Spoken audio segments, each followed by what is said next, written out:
To my future wife, this might be the most irrational thing I've ever done. I'm talking to someone I haven't met yet. Or maybe I have, and the timing just isn't aligned. But here's the thing. The future isn't something that just happens. It's engineered, designed, built decision by decision. And somewhere inside that design, there's you. This isn't about romance. It's about alignment. Because if you're going to build something extraordinary, a life, a family, a legacy, you don't leave that to chance. So if you're watching this, and something in you feels like this message was meant for you, leave a comment.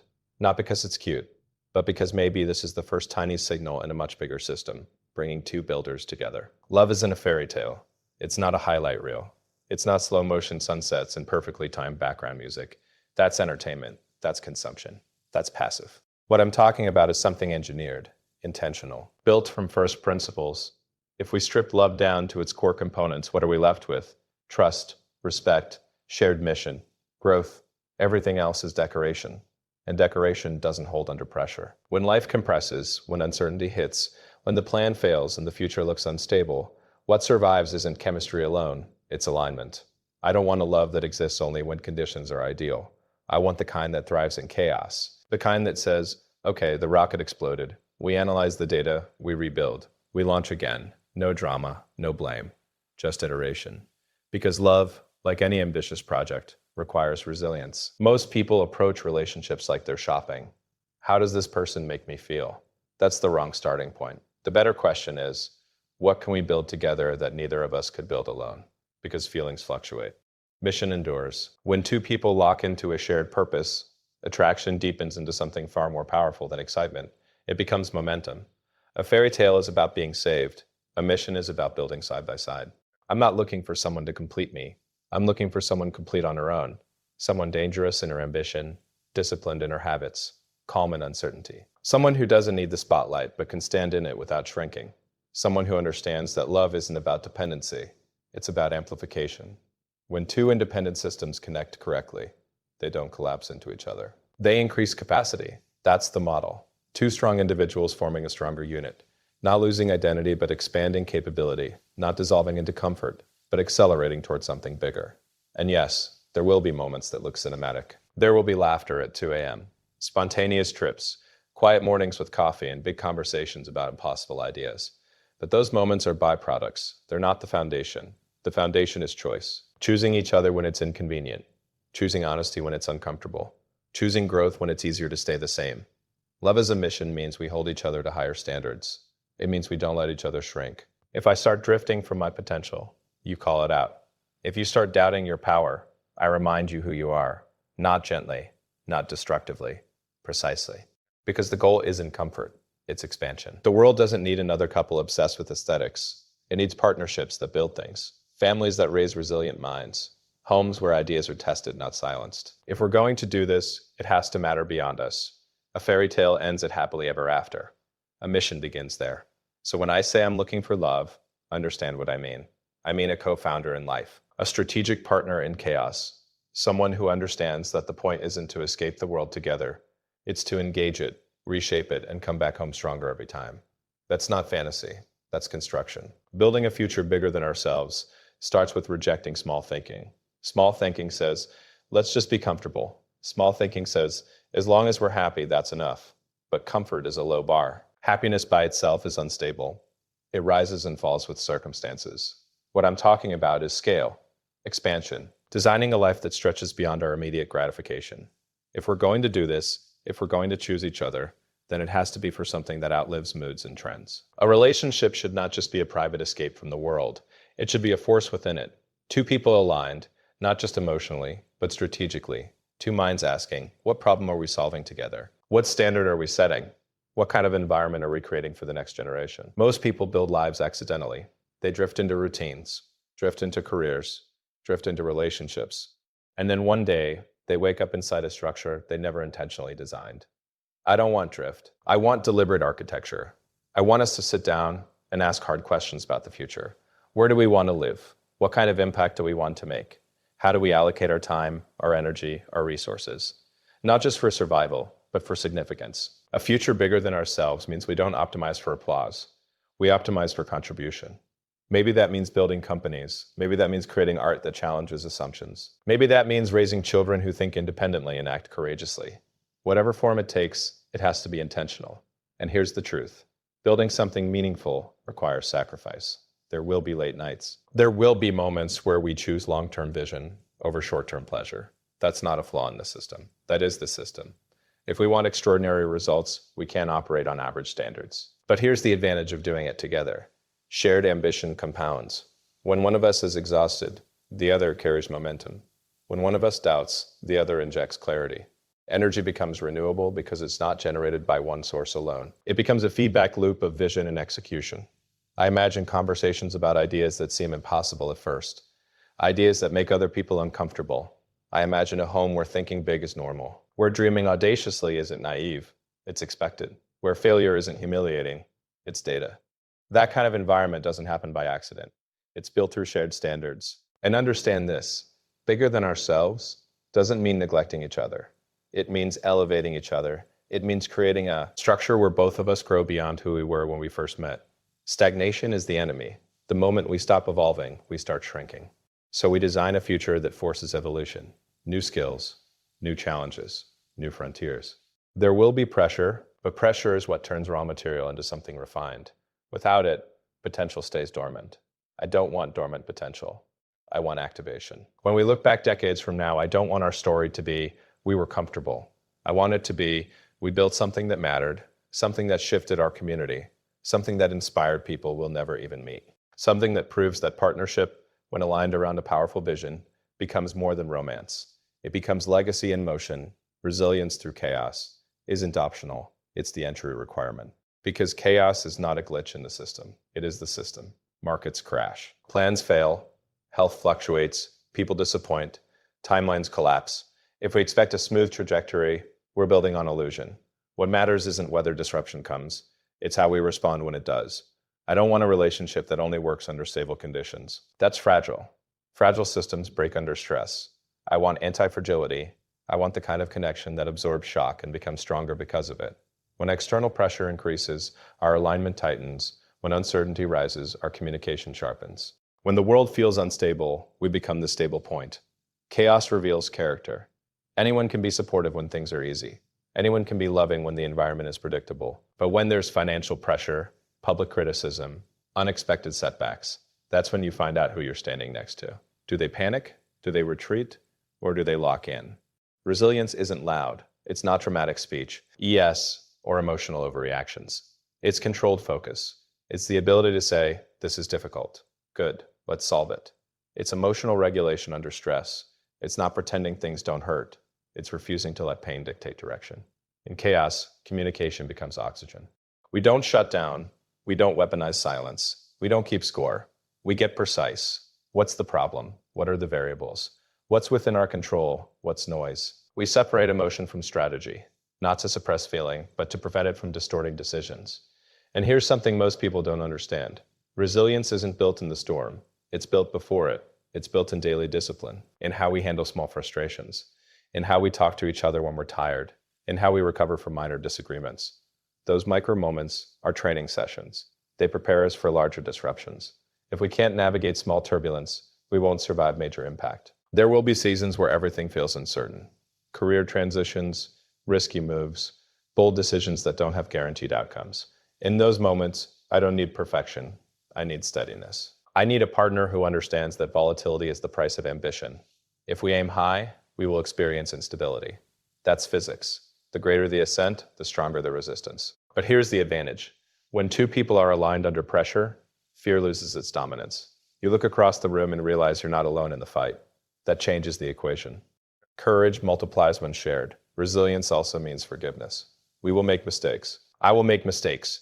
You will make mistakes. The question is not whether errors occur. It's whether ego blocks repair. Can we admit fault quickly? Can we apologize without defensiveness? Can we adjust behavior without resentment? That's strength, not pride. And sometimes chaos won't be external. It will be internal. Doubt, fatigue, emotional overload. In those moments, resilience looks like patience. It looks like giving space without disconnecting. It looks like listening without trying to fix everything immediately. It's understanding that not every storm needs to be conquered. Some just need to be endured together. The goal isn't to eliminate chaos. That's impossible. The goal is to become so aligned, so disciplined, so emotionally intelligent that chaos becomes terrain we know how to navigate, not comfortably, but confidently. Because if we can stand steady when everything shakes, then nothing external has the power to dismantle what we've built together. It's procedural. It's not a single dramatic decision made once under perfect lighting with background music. It's a repeated commitment made in ordinary moments, under pressure, in fatigue, in distraction. Real partnership is not sustained by intensity. It's sustained by intention. Attraction might bring two people together. Compatibility might make it easy in the beginning. But longevity is built on conscious choice. Every day there will be variables competing for attention. Work demands, personal ambitions, stress, unexpected problems. In that noise, we either drift apart by default or choose alignment by design. Choosing each other means prioritizing the relationship, even when it's not convenient. It means protecting time together the same way we would protect an important meeting. It means understanding that attention is currency, and where we invest it determines what grows. If we invest attention into distraction, distance expands. If we invest attention into each other, connection deepens. It's easy to choose someone when they're at their best, when they're confident, productive, energized. The real test is choosing them when they're exhausted, uncertain, or frustrated. That's where maturity shows. That's where loyalty stops being a word and becomes behavior. There will be days when we disagree, days when we misunderstand each other, days when external stress makes patience thinner than usual. In those moments, the decision is simple but powerful. Do we escalate or do we stabilize? Do we protect ego or do we protect the partnership?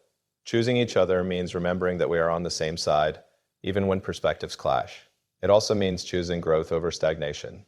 Over time, people evolve, ambitions shift, interests expand. If we don't actively choose to keep learning each other, we wake up next to a stranger we assumed we already understood.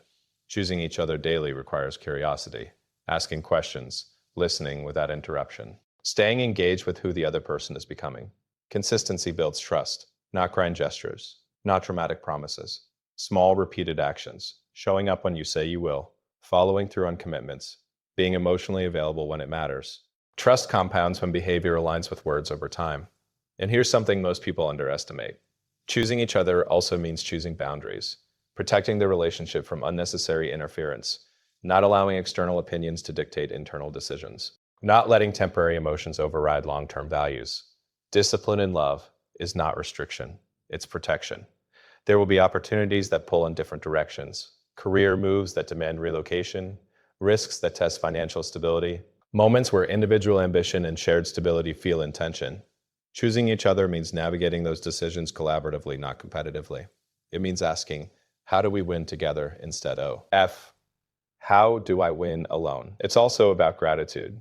Familiarity can breed indifference if we're not careful. When someone becomes a constant in your life, it's easy to stop noticing their effort. Choosing each other daily means consciously recognizing value, expressing appreciation, acknowledging sacrifice, respecting contribution. And the most important part, the choice must be mutual. One-sided commitment creates imbalance, but when two people wake up each day with the same internal decision to invest, to protect, to build, momentum becomes unstoppable. Love is not sustained by emotion alone. Emotion fluctuates, circumstances shift, but disciplined choice creates stability, and stability creates space for deeper intimacy, greater ambition, and stronger unity. In the end, forever is not achieved in a single promise. It's constructed in thousands of small, deliberate decisions to stay aligned, to stay respectful, and to stay committed to the shared vision we decided was worth building together. Legacy over comfort is a difficult choice, because comfort is seductive. Comfort feels safe. It feels earned. It whispers that you've done enough, that you can slow down, that you can settle into routine and let the days blend together. There's nothing inherently wrong with comfort. The problem is when it becomes the objective instead of the byproduct. If we build our relationship around comfort alone, we will optimize for ease. We will avoid hard conversations.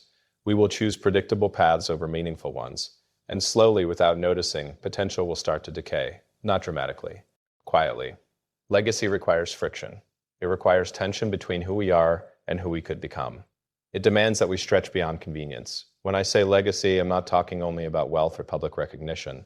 I'm talking about impact, influence, the invisible. Architecture we leave behind in people's minds and lives. Comfort says, let's keep things better. If we choose each other, I want us to choose growth, even when it's uncomfortable. To have conversations that challenge assumptions. to pursue goals that scare us slightly, to take calculated risks instead of defaulting to safety. Because the future doesn't remember who played it safe. It remembers who built something that shifted the standard. There will be moments where the easier option is obvious. Stay where we are, don't disrupt the system, don't risk criticism. But if the vision inside us demands more, settling becomes a quiet form of self-betrayal. And over time, that resentment leaks into everything. Legacy is about playing long-term games. It's about thinking in decades, not days. What kind of family culture are we creating? What values are we embedding? What example are we setting through our work ethic, our discipline, our integrity? Those choices echo far beyond our immediate circle. Choosing legacy means we don't measure success only by how relaxed we feel. We measure it by how aligned we are with our highest standards. Did we push ourselves? Did we support each other's ambition? Did we contribute more than we consumed? Comfort prioritizes present emotion. Legacy prioritizes enduring meaning. This doesn't mean we eliminate joy. It means joy becomes deeper because it's earned through effort. Rest becomes satisfying because it follows progress. Celebration becomes powerful because it marks milestones that required sacrifice. And here's something important. Legacy is built in private long before it's visible in public. It's built in discipline when no one is watching, in how we speak to each other during conflict, in how we manage resources responsibly, in how we respond to failure. Those private standards define public outcomes. There will be seasons where choosing legacy feels heavy, where the workload is intense, where results are delayed in those moments. Comfort will tempt us to scale back our vision. That's when we remind each other why we started. Not for applause, not for comparison, but because we are capable of more. If we live only for comfort, the story ends quietly. If we live for legacy, the story continues through others, through the people we influence, through the systems we improve, through the mindset we pass on. At the end of our lives, I don't want the defining memory to be that we avoided discomfort. I want it to be that we embraced challenge, stayed aligned under pressure, and built something that outlived our fears. Because comfort fades, but what we build with intention, discipline, and courage can echo far beyond our lifetime. To my future wife, if you've watched this entire video, then you already understand something most people don't. This isn't about romance for the sake of romance. It's not about aesthetics, or trends, or chasing a feeling. It's about alignment. It's about two people who refuse to live average lives, deciding to build something extraordinary together. I don't know where you are right now. Maybe you're working on your goals. Maybe you're rebuilding after a setback. Maybe you're becoming the woman I'll meet at exactly the right time. But I know this. If we ever cross paths, it won't be random. It will be because we both chose growth over comfort, discipline over distraction, purpose over passivity. And when we meet, it won't feel like a fairy tale. It will feel like recognition, like two minds that were already moving in the same direction, finally standing in the same room. Until then, I'll keep building. I'll keep becoming the man capable of leading, protecting, supporting, and expanding. Alongside you, because the kind of partnership I'm talking about doesn't happen by luck.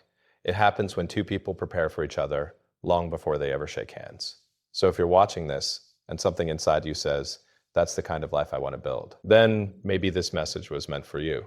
Leave a comment, not for attention, not for coincidence, but as a signal, because the future isn't found, it's created. And maybe we're already building it from opposite sides of the same vision. Final thoughts. Camera steady. Silence for a few seconds. A slight exhale. Tone grounded and certain. To my future wife. If you've made it this far, then this isn't random anymore. This is intention meeting intention. I don't believe in passive love. I don't believe in waiting around for life to magically assemble itself into something meaningful. The future responds to clarity, and clarity begins with standards. So here's my final thought. I'm not looking for perfection. I'm not looking for someone who is committed to growth. Someone who understands that love is a responsibility, that partnership is leadership shared, that building a life together is the most ambitious project two people can take on. By the time we meet, I won't be the same man recording this video. I'll be sharper, wiser, stronger, because I refuse to stand still. And I hope you're evolving too.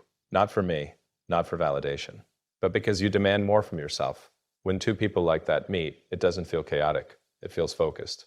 And if you're watching this wondering whether this message is too intense, too serious, too deliberate, then maybe it's not meant for you.